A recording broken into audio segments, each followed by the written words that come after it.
மேஷராசி. மேஷராசிக்கு வந்து பார்த்தீங்கன்னா உங்களது ராசியாதிபதி செவ்வாய் 8ல் இருக்கார். அதுவும் சனியுடைய சாரத்தில் இருக்கும்போது கொஞ்சம் கவனமாக இருக்கணும். ஏன்னா 8ஆம் இடம் அதுவும் செவ்வாய் வந்து சனி என்பது செவ்வாய் சனி என்பது நிறைய வாக்குவாதங்கள் ஸ்ட்ரெஸ்ஸஸ் டென்ஷன்ஸ் வர்றதுக்கான வாய்ப்புகள் நிறையா இருக்குது. அதுவும் தொழில் ரீதியான விஷயங்களில் நிறைய வாக்குவாதங்கள் வர்றதுக்கான வாய்ப்புகள் ரொம்ப ரொம்ப கவனமாக இருக்கணும். கொஞ்சம் எமோஷன் ஆகாமல் கொஞ்சம் பொறுமையாக ஹேண்டில் பண்ணுறது ரொம்ப ரொம்ப அவசியம்.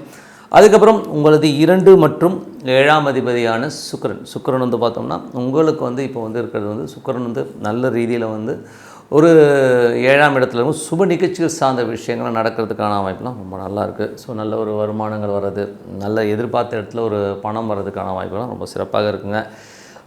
அதுக்கப்புறம் பார்க்கும்போது உங்களுக்கு 3 மற்றும் 6ஆம் அதிபதியான புதன். ஸோ 3 மற்றும் 6ஆம் அதிபதியான புதன் வந்து உங்களுக்கு வந்து வக்கரமாக 8ல் இருக்கும்போது வேலையில் வந்து எதிர்பார்க்குற ஒரு சேஞ்சஸ் வந்து கொஞ்சம் ஸ்லோ டவுனாக நடக்கிற மாதிரி ஃபீலிங் கண்டிப்பாக கொடுக்கும். சேஞ்சஸ் வரும், கண்டிப்பாக சேஞ்சஸ் இருக்கும். பட் இருந்தாலும் கொஞ்சம் ஸ்லோவாக நடக்குதோ அப்படிங்கிற ஃபீலிங் கண்டிப்பாக கொடுக்குங்க.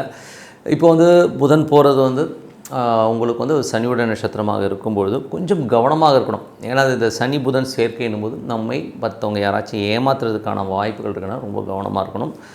அதுக்கப்புறம் பார்க்கும்போது உங்களுடைய 4ஆம் அதிபதியான சந்திரன். ஸோ 4ஆம் சந்திரன் வந்து சிறப்பான விஷயங்கள், நல்ல ஏற்றங்கள் வர்றதுக்கான வாய்ப்பெலாம் இருக்குது. அதுவும் வேலை சம்மந்தமான விஷயங்கள், சுப நிகழ்ச்சிகள் சம்மந்தமான விஷயங்கள்லாம் ஆக்கப்பூர்வமாக நடக்கிறதுக்கான வாய்ப்பெலாம் நல்லாயிருக்கு. சில நேரத்தில் வந்து ஒரு வண்டி வாகனங்களோ வீடு மனைகள் ஏதாச்சும் வந்து லோன் போட்டு வாங்குறதுக்கான வாய்ப்புகளும் ரொம்ப சிறப்பாக இருக்குங்க. 5ஆம் அதிபதியான சூரியன். 5ஆம் அதிபதி சூரியன் வந்து உங்களுக்கு வந்து 8ல் இருக்கார். குழந்தைகளால் கொஞ்சம் மன வருத்தங்கள், கொஞ்சம் ஸ்ட்ரெஸ்ஸஸ் வர்றதுக்கான வாய்ப்புகள் இருக்குது. அதே நேரத்தில் வந்து வீடு வண்டி வாகனங்கள் ஓட்டும்போது கொஞ்சம் கவனமாக இருக்கணும். ஏன்னா சூரியன் போகிறது வந்து இப்போது போகிறது வந்து பார்த்திங்கன்னா உங்களுக்கு வந்து குருடைய சாரத்தில் போகும்போது கொஞ்சம் அந்த ஒரு ஸ்ட்ரெஸ்ஸஸ் தாயாரினாலேயோ வீடு மனை சம்மந்தமான விஷயங்கள் வண்டி வாகனம்லாம் ஏற்படுறதுக்கான வாய்ப்புகள் நிறைய இருக்குது. ஸோ கொஞ்சம் கவனமாக இருங்க. குழந்தைகள் விஷயத்துலையும் கொஞ்சம் கவனமாக இருந்துக்கிறது ரொம்ப ரொம்ப நல்லது. அதுக்கப்புறம் பார்க்கும்போது உங்களுடைய 7ஆம் அதிபதி சுப நிகழ்ச்சிகள் நடக்கிறதுக்கான வாய்ப்பு, அதற்கான ஏதாச்சும் ஃபண்டு ஏதாச்சும் எதிர்பார்த்துருந்தீங்கன்னா கிடைக்கிறதுக்கான வாய்ப்புலாம் நிறைய இருக்குது. அதுக்கான அலைச்சல்கள் கொஞ்சம் ஜாஸ்தி இருக்கும். மற்றபடி வந்து பார்த்திங்கன்னா உங்களுக்கு 9ஆம் அதிபதியான குரு உச்சமாக 4ல் இருக்கும்போது நல்ல சொத்து சுகங்கள் அமைவதற்கான வாய்ப்புகள். தந்தையுடைய உடல்நலம் சம்மந்தமான விஷயங்களும் கொஞ்சம் கேர்ஃபுல்லாக இருக்கணும்.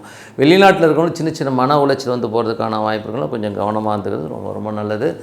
10ஆம் அதிபதி 10 மற்றும் 11ஆம் அதிபதியான சனி உங்களுக்கு வந்து 12ல் இருக்கும்போது கொஞ்சம் அலைச்சல்கள் இருக்கும். அது வந்து பார்த்திங்கன்னா உங்களுக்கு எட்ஜில் இருக்கும்போது வருமானங்கள் வரும். பட் இன்னும் ஸ்லோவாக வர மாதிரி ஃபீலிங் கண்டிப்பாக கொடுக்கும். பட் அதுக்கான முயற்சிகள் பெருசாக இருக்கும். நிறைய இண்டிகேஷன்ஸ் வரும். இது எப்படியாச்சும் வந்துடும் அப்படிங்கிற எண்ணங்கள்லாம் இருக்கும்.